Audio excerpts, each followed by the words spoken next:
Well, John, you wrote and asked for an on-camera interview. Why did you write that letter? What prompted it, and what do you have to say that's so important? Well, I wanted to tell, there's a lot of facts and other parts of the story that I don't feel were told, you know, how to word it. I just wanted to get more of my side of the story out there and let the people know that I'm innocent, and I'm still saying it, and I will say that forever. I mean, I'll never admit to something I didn't do, and I want to find out what happened to Kristen, and I want to know. There's a lot of questions I have too that weren't answered, you know, during the investigation, during the trial, and there was more. Actually, during the trial, there was more questions came about than that were answered to me, you know. So I want to come out forward and maybe try to help get them answers. The idea of, you say in the letter, there's DNA and other evidence that would prove your innocence. What do you specifically have that police and prosecutors either haven't come up with or don't know about? Well, there was a blonde hair found on Kristen's body. And obviously I don't have blonde hair, and no one in my family has blonde hair. Kristen has the same color hair as I do. And to me, that should be a red flag. That why was it never tested? You know, that DNA was never tested. It was never even, to my knowledge, given to the defense to be tested. My defense lawyers never, I guess, requested to have it tested. During a trial, one of the state's witnesses testified that there might have been fingerprints, that they tested for fingerprints on the trash bags involved. Those were I never seen any of them. I never heard any of them test results. They said that the side yard was used as a dismemberment site. Mm-hmm. They took dirt samples. Why wasn't the dirt ever tested? They could have did tests on them dirt to verify that it was. They had a lady come in and say that she smelled decomposition and believed that, but I think that's fine and dandy. But I think you got to go forward and test that dirt. And I mean, I don't know if it was there or not, but I just know I didn't do it. If just because that was at the side yard or could have been at the side, it doesn't mean that I did it. I mean, that land is open. You were there. I mean, you've seen how open that field was next to anybody could have access to that area. And there was other tests involved. I can't remember offhand. There was other things nothing was ever tested. You know, they said this happened. They said this happened, but there was stuff that could have been tested that never was. Another thing that stuck in my head was, and I've heard other people tell me the same thing, was the trash bags used. There was one black bag that it was never matched to anything else, that was never matched to any bags ever found. There was one lone bag where did it come from? The fact too that the house was searched for over 10 hours on that first night while I went to the police station voluntarily. I mean, that's another thing too. I voluntarily did all this. I didn't try to hide nothing. I called the police. I allowed the police to search my house numerous times. They took my cars to the crime lab that tested. I allowed all that. That's not a guilty person. Guilty people don't allow them things to happen. I could have easily said, no, get away from here. Go away.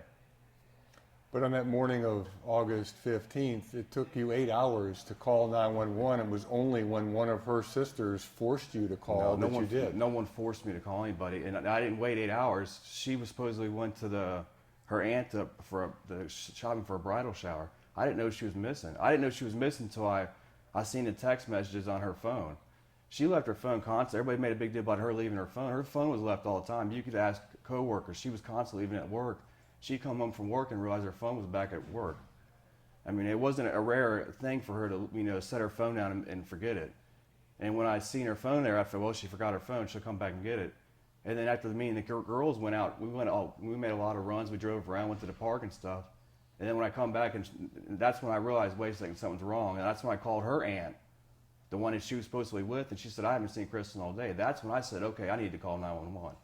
No one forced me. There was nobody at the house when I called 911 except for me and my daughters.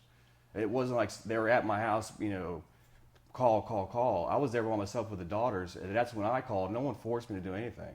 But they said you balked and waited for so long. No, as soon as I found out nobody knew where she was at, that's when I called 911. I called her aunt and I called her mom. When two people didn't know where she was at, I immediately called 911.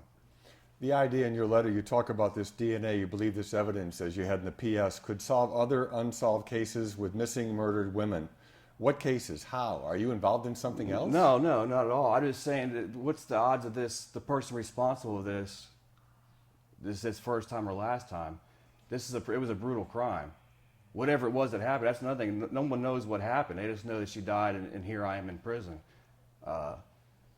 Who's to say that that there's other cases out there that his DNA could solve? There's a lot of times, even with John Kasich now, the Attorney General, DeWine, he's having all this whole DNA tests, and look at all these crimes he solved just by running tests on his DNA. That's already in the system.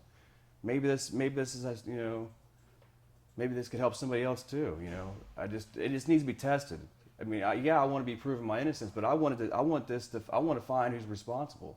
That's my number one goal in all this. I want to know who did this. A court of law convicted you of murder, tampering with evidence, and gross abuse of a corpse.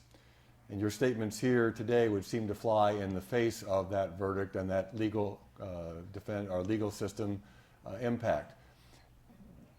What do you have to do to contradict these types of things? In other words, isn't it a slap in the face in the justice system for you to sit here and say today that you're innocent when a court of law convicted you of these crimes? No, our founding fathers even admitted that there's a flaw in the system. That's why there's an appeal. That's why people make mistakes. There's mistakes that happen, and this is one of them mistakes. It's not a slap in the face. It's just, hey, someone made a mistake and we need to fix it. And I think that's the problem with the justice system. The justice system, when they do make a mistake, they don't want to admit fault because they don't want to look back, because a lot of these people have to be reelected. A lot of these judges and other people are elected officials. So if they admit that they made a mistake, they're more worried about getting reelected than getting justice. Justice anymore is that's a slap in the face that people don't. They're more worried about W's and losses than about finding the truth, and that's to me, that's more of a slap at what I'm doing, than what I'm trying to do. All I'm trying to do is get the truth out there. What is the truth? That I'm innocent, and the person responsible for this is still out there. You left 3 children, or really a 4th with Aaron, Right. Without a mother and without a father, basically. Isn't it adding insult to injury to them and other family members to claim that you're innocent? No, I did not leave them without. I didn't do this, so I'm not responsible for leaving them without their mother and father. I mean, someone else is responsible for taking her mother. I'm not. I love Kristen. I'll miss her for the rest of my life. She was. We had a life together. We started a family, and I miss that more than anything. I miss my family. I miss the fact that. I miss it. I miss Kristen dearly. I think about her all the time. Everything I see on TV, everything I hear on the radio, it reminds me of her, and I dearly miss her. And I miss my kids. I miss being a dad. I miss being a daddy. I miss hearing, "Hey, Daddy." I miss that. I mean, and the time I've lost, I can't get that back. I mean, I missed kindergartens. I missed first soccer games. I missed everything, and I feel robbed. I feel like I've been stuff taken from me, and there's nothing I can do about it. I'm locked in a cage for something I didn't do, and I want closure on all this more than anybody. It's not right. It's not right to them. They're the biggest victims in all this because they haven't been able to. They don't know. When this happened, they were so young. They don't even remember. They probably don't even remember some of the stuff that happened because they're at the age where they don't remember stuff yet. And now they've been robbed of some of their youth because of this. And like I said, I want answers. I want to know what happened, and I know other people do. And it's like, if other people want answers, why don't they do something? There's DNA. Just have the DNA tested. It's a simple test. It wouldn't take nothing to test that DNA, and then maybe we can answer some of these questions. And it's just that's like I said, you said a slap in the face. This whole thing has been a slap in the face, not to me, but to everybody. I mean, it's to everybody involved. And the fact that nobody wants to step up and say, "Hey, there was a mistake here. Let's see if we could fix this." Instead, they just want to bury it in a prison, just let it go, sit in a prison cell and not worry about it. And it's not fair. It's not fair to the girls. It's not fair to Aaron. It's not fair to Kristen's family. It's not fair to me, and it's not fair to the system. The whole system's been wronged by this whole thing. You said mistakes made. Is it because of the not testing the DNA? Is that what you're saying? Is the mistake? I think that could have been a mistake. Yeah, it's a big mistake. And the fact that I don't believe the investigation was solely on me. Did they even look at anybody else? Did they try? I don't know. I don't know these. That's more questions I have. Did they even try to look for somebody else? Did they just say, well, here's the husband? Yeah, I understand that a high percentage of the time the husband is the responsible, but not all the time, and not this case. Very specific cases. John Strutz, did you kill your wife? No, I did not. Did you have anything to do at all with her death? I had absolutely nothing to do with her death. Who did? I have no idea. How did she die? I have no idea. They couldn't tell. That's one of the three questions that I had that they couldn't. How, when, where? None of them were ever answered, and I don't know. Did you dismember her body? Absolutely not. Did you have anything to do with the dismemberment of her body? Absolutely not. Did you put any pieces of a dismembered body in trash cans? I did not.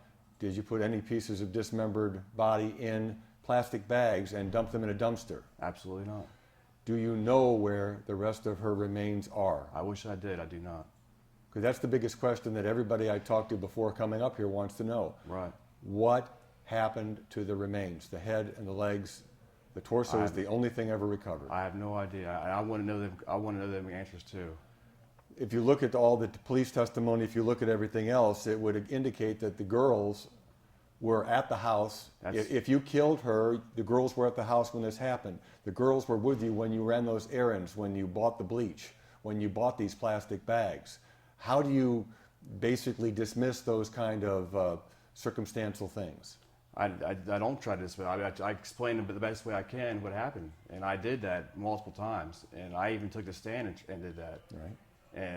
And as you know, people don't take the stand in these kind of situations. I did. I absolutely insisted on it. People said, well, you don't have to. You don't have to. Yes, I do. I believe that. I sit back and I see these trials all the time, and guys don't take the stand. They claim they're innocent. Well, if you're innocent, why do you take that stand? I mean, how can you sit back and not testify when you're innocent? I believe not taking a stand, in my opinion, is an admission of guilt because you're scared to go up there and face the questions. And I've repeatedly have openly done that. After the trial, after the verdict was released and after the sentence was given, in talking to the prosecutors and talking to the folks of the trial, they believed that the key was that side yard. The key was the bone fragments, the tissue, the fat pieces that were found in the side yard, the fact that it was saturated with body fluids, testimony in the case, and the fact that bleach was used to try to sanitize that particular area. And the fact that one of those fragments did specifically match the femur on the torso of Kristen that was found in the garbage can in that black plastic bag in front of your house. Right, I understand that. And like I said, that may be the case, but just because it was there, it doesn't mean I did it, and I didn't do it. Yeah, I cleaned the pool, I cleaned stuff on that side yard all the time, but I didn't do. It had nothing to do with whatever happened there. If it would happen there, I don't know. But I had nothing to do with it, and I don't have the answers because I wasn't there. Did you buy this bleach as a means to clean up after a murder? No, absolutely not. Did you buy the bleach to clean up after a dismemberment? Absolutely not. The rolls of plastic bags, they were numbered, they were cataloged. I'm sure many people didn't realize that was going to happen, but the bags from the rolls that were in your house were the ones that were covering the torso in that garbage can. How do you explain that? I can't. I can't explain it because I wasn't involved in it. I mean, from what I understand, Kristen's house keys weren't ever found. So I mean, I don't know if that was the case. Her van was wide open, the garage door open, and there was access to the house, other than me. I mean, I wasn't the only one that had access to that house. How do you explain the saws or the saw blades in the fire pit, or the saws or the saw blades in that same dumpster with Kristen's remains? The police found them in the backyard. They showed them to me, and then I asked them later on, "Do you need these?" They said no. I put them in the trash can after the police had found them in the backyard. I wasn't trying to hide anything. I was just picking up, and I picked them up and threw them in a can. And when the police asked me, I voluntarily pointed them to where they were at. I didn't try to hide them. I said they're in a trash can. They're in that trash can. I pointed to the exact can they're in, and I led them to them. I mean, I didn't try to hide anything. Again, when they came to my house, I openly let them in. I didn't try to push anybody away. There was no warrant ever needed. I volunteered all this because I wanted to know where Kristen was at. I had no idea she was in that can. I didn't find out she died or was dead until over 10 days when I was in county jail. I found out she was dead in county jail. I found out when I called my brother, and he told me over the phone in jail. That's how I found out Kristen was dead. I had no idea why he was even in jail for. There was testimony during the trial about the status of your marriage. On the rocks was the term that was used. Counseling was being done. You weren't sleeping in the same bed. You had dated other women and told them your divorce would be soon final. No. That was cited in speculation as perhaps there was a motive for perhaps trying to remove Kristen from the scene. That's absurd. I mean, the rocky part of our marriage was in the past. We were actually doing great during it, and there was testimony during the trial that from Kristen's mom and other family members that said, yeah, they were doing great. They were doing the best they've been in a while. Yeah, we had a rocky marriage. On our 3rd-year wedding anniversary, she was pregnant with our 3rd kid, and we moved and we had a lot going on. And yeah, we had rocky times, but it never once did it get violence, never once did anybody that intervene with us. We argued, everybody argues. But we never once got violent. We never once got to the point where we were like at each other's throats or anything like that. And to say that because I had talked to these women, that's motive for murder, that's absurd. I mean, everybody said that I killed my wife because I wanted to potentially have the chance to sleep with another woman. That's absurd. Your statements at trial were called illogical, defying reason. Those were the statements by some of the court things in the closing arguments. If that was the case then, why should people believe you now? I'm not asking to believe me. Just look at the facts that weren't tested and have it tested. Let the facts speak for themselves. There's no necessarily that have to believe what I say. Believe the facts. And I think the facts, once they're more, scrutinized more, will realize, hey, wait a second. There's something up here, In closing arguments, prosecutors said, and I quote here, he thought he could get away with a perfect crime, but he didn't. Your response to that statement? There's no such thing as a perfect crime, for one, and two, that I didn't try to get away with anything. I didn't do anything. All I was trying to do was prove my innocence. They also used the words, and these are from the transcripts of the trial, lazy, sloppy, stupid, a sorry man, a pathological liar, and a disgusting human being. They don't know me, obviously, because anybody that knows me knows I'm not any of them things. I'm a good-hearted person. I try to do my best in life, and I was doing that, I thought, before this happened. And I did everything right by I called the police, I helped the police. I voluntarily gave up my rights to let them search and do whatever they needed to try to do the right thing, and look where it's got me. Megan Shanahan, the prosecutor at the time, basically said it after the trial was over. If he had any kind of a soul, he would tell them, the Brorings and the family members, where the rest of their daughter is. I don't know where she is because I wasn't involved. Finish this sentence. John Strutz is innocent. I'm innocent, and I was always a loving husband and loving father. Was I a perfect husband? No. I had my flaws, sure, but I'm not this. I'm not what they're saying I am. I'm a good person. I've done everything in my life to try to do the right thing, and I'm innocent, period. Going back to your youth, I'm told that you and your brother maybe were once abducted by your birth father. Is that right? No, that's I don't know where they got that from. That's absurd. Your brother Michael, who was supportive of it first and defending of you, my understanding is he's changed his name because of all this. Is that correct? Yeah, he changed his name because I guess his kids were... Well, we found out later on, too, that we have different biological fathers. We always question it. I mean, you've seen my brother. We look nothing alike. It was kind of obvious that something was going on there. I mean, yeah, siblings look different, but you could admit yourself that, he's like, we're apples and oranges. Not just physically, but, our attitudes, too. And we've always figured something was that we didn't have the same father. And he recently found out who his biological father is. And he wanted his biological father's name. That's where he went. It wasn't because he wanted to cleanse himself, my word, of the Strutz name because of all this? I'm sure that might have something to do with it. I don't know. I get to ask him. I don't know. We never really had that discussion, in detail. He told me he was doing it and that he found his biological father and he wanted his biological father's name. There was a black refrigerator in your garage before the time Kristen disappeared, and it was gone not too long after that point. What happened to it? Black refrigerator. We always kept two refrigerators in the house. We kept one in the garage for, milk, and because, with kids, you always have extra milk and other beverages and stuff, and we had a chest freezer and stuff like that. The refrigerator, the only thing refrigerator I can think of you're referring to is one that held, it was an older one, it was breaking down, and someone else gave us another refrigerator. I think my brother actually cleaned out one of his houses and had an older refrigerator, and it was in better shape than the one we had. We just swapped them out. I mean, that was. But the black one disappeared about the same time Kristen did. No, it did not. That's not true. That happened, I would say, at least a month or so beforehand. That's, wherever that you got that statement, that's not correct. I mean, I gave it to the neighbors anyways. The neighbors, if you're coming out my driveway, the guy that was always working on the cars there, I gave it to one of his nephews or something. You had mentioned during one of your statements that there was one night coming home, there was a red truck with a blonde woman across the street at the intersection, not on Greenwell, but across the street. Yes. That was the first night I went into police custody voluntarily and went to the Delhi Police Department for questioning. They were at the house. That was the first night they searched for over 10 hours. At that time, while we're on this, they searched that trash can. That during the trial, that detectives and the crime scene guy both testified. They emptied both them cans out and luminoled the whole cans, and there was no body in there. And then all of a sudden, next day, there's a body in there. So that was another thing that people don't know about. If you look in the transcripts, I think it was the guy from the Cincinnati Crime Lab, Reagan. I can't remember. I'm bad with Bill names. Reagan. He testified saying that they took bags out, the luminol, and they luminoled all the way to the bottom of the can.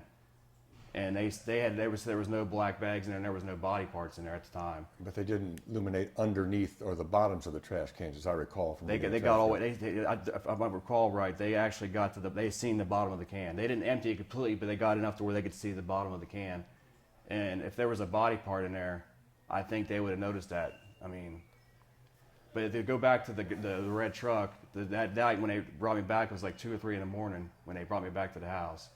All the police were gone. A Delhi police officer, a uniform officer, dropped me back at the house. And as we're pulling up, there's a red truck parked on Duber Avenue there. That's the cul-de-sac right across from my driveway. He was parked at the stop sign. No headlights on. The running lights were on, but no headlights were on. And I told the officer, "What's up with this?" He said, "I don't know. We're going to look into this." And about that time, here comes a blonde woman. I couldn't tell if she was coming up my driveway or the guy that was telling me that works on the cars. Our driveways are right. I mean, there's only a chain link fence, a little bit of yard separating our driveways. And at the distance we were at, she was coming from that direction, but we couldn't tell what driveway she came out of. She came up, seen us, and ran to the passenger side. The police officer pulled in, driver door, and he said, "What's going on?" And she said she was visiting the guy that works on the cars. He's an older fella. Right. And I said, "Well," and I looked, and the cop's like, "Well, it's 3 o'clock in the morning. What are you doing visiting at 3 o'clock in the morning?" And she said, "Oh, he wasn't awake." And he's like, "What?" And the officer said, "Well, turn the lights on and get out of here." And then before that, she said, "Did you guys find Kristen yet?" And I've never seen this woman before. I don't know who she was and how she knew Kristen's name or even that she was missing. I mean, I guess it was all over the news by then, but I don't know. I was in the station. I don't know what was being said outside. So is she the one that did this? I don't know. Is he the one, the driver, the one that did this? It could be. I don't know. Who knows? As we're sitting here today, you're convicted of murder. You're convicted of Let me start over again. As we're sitting here today, you're convicted of murder, convicted of tampering with evidence, convicted of gross abuse of a corpse, and you're claiming you're innocent. Basically, anybody behind bars normally claims their innocence. Why should people believe you now? Because there's facts, evidence that was never tested that could help prove so. I think that alone speaks. DNA does not lie. Test the DNA. Simple as that. I mean, I understand it. Trust me, I'm in here. I hear all the claims of innocence in here. I'm in here. I know. I mean, I hear it every day. But I'm truly innocent. I know it's a rarity, but that's the truth. Let's go back to just other questions again. Did you kill your wife? No, I did not. Did you shoot her? No. Did you strangle her? No. Did you dismember her body? Absolutely not. Did you put pieces of her body in plastic bags? No, I did not. Did you put pieces of her body in a trash can? No, I did not. Do you know where the rest of her remains are? No, I do not. What do you have to say to people who say, John Strutz, you are a pathological liar who can't come to grips with what has happened? They don't know me. They don't know who I am. They don't know me. That's all I could say. They're wrong to judge me and say them things about me. And if they really knew me, they would know that they're wrong. If you had your children in front of you right now, what would you tell them? I love and miss them. That I'm sorry I can't be there for them, and I wish I could. I wish more than anything that I could be there for them. You know, that I didn't hurt their mom. I had nothing to do with what happened to their mom. If you had Bernie and Karen in front of you, the Brorings, other family members, what would you tell them? The same thing, that I'm innocent, that I had nothing to do with this, and they know me. And if they look in their heart and find that and remember who I am, that I'm not what I'm accused of. Again, you realize that people who view this or see this or watch this or read about it are not going to believe any word you're saying whatsoever. That's fine. I understand that. And I'm not. That's not my concern here. That my concern by doing this is not to get popularity points. It's to find the truth. Is there anything else that you'd like to add that I haven't asked? No, I think you've covered pretty much everything. I mean, this is the fact that I'm innocent and I need help to prove it. I mean, I just want somebody. I need help. I can't do anything from behind bars. I've tried everything I can and I can't. I mean, I'm hindered by what I can do, and I just want somebody out there to help me and help find the truth. Not just, like I said, not just to help prove my innocence, but to help find the answers to what happened. I mean, that's, to me, that's as big as proving my innocence, is to find the truth and find out who did this and put them in here and where they belong. You know, the person that did this belongs here, not me. What has prison done to John Strutz? You know, I guess, you know, I've always said I don't know how people do this, but you'd be surprised at what you can adjust to and what you can handle. I mean, I guess it may be, I don't want to say the cliche thing, it may be stronger, but I mean, I guess in a point it has made me mentally stronger to the point where I can cope with stuff that I have no control over. You know, I've always been an independent person. I've been on my own since I was a young kid, and I've always fended for myself. But in here, you're kind of like, you're limited onto what you can do, and you're in a controlled environment, and especially in this prison. This is a higher security prison. I mean, you're locked in your cell a lot of the time of the day. I mean, this isn't like most prisons where you can run around and go outside when you want. I mean, you're locked inside. There's months at a time without going outside to getting fresh air. I mean, so it's definitely an eye-opening experience, but not one that I wanted to do, and not that I deserve to have. All right. Anything else fact-wise that you can come up with would help prove your innocence, as you claim? Besides the DNA? The DNA, the possible fingerprints, just to have the other stuff tested. There's the state's theory was I did all this, but they never had anything tested to back their theory. It was all theories. And maybe them tests could prove some of their theories, but the one theory they can prove is that I'm guilty. I'm not guilty of anything. I haven't done anything. The only thing I'm guilty of is cooperating and doing what most people would tell you not to do. You know, most people say, don't ever cooperate with the police, don't ever do that. And I said, no, people that don't do that are guilty people. If you're innocent, if you're truly innocent, you cooperate. And that's the way I was told, and that's what I did, and look where it got me. And if I had to go back and do it all over again, I'd do the same thing. I would not change anything that I did with the police. The only thing I would demand different was to have this stuff tested with my trial lawyer. I'd have made him make sure it got tested when he was telling me, oh, you don't need to get it tested, you don't need to get it tested. I wish I would have did more with the trial lawyers, but other than that, I wouldn't change a thing. With how I cooperate with the police, I wouldn't change that, because I believe I did the right thing by doing that. I believe I did the right thing by cooperating and helping in an investigation the best I could. I didn't try to hinder the police at all. Terry, you got anything?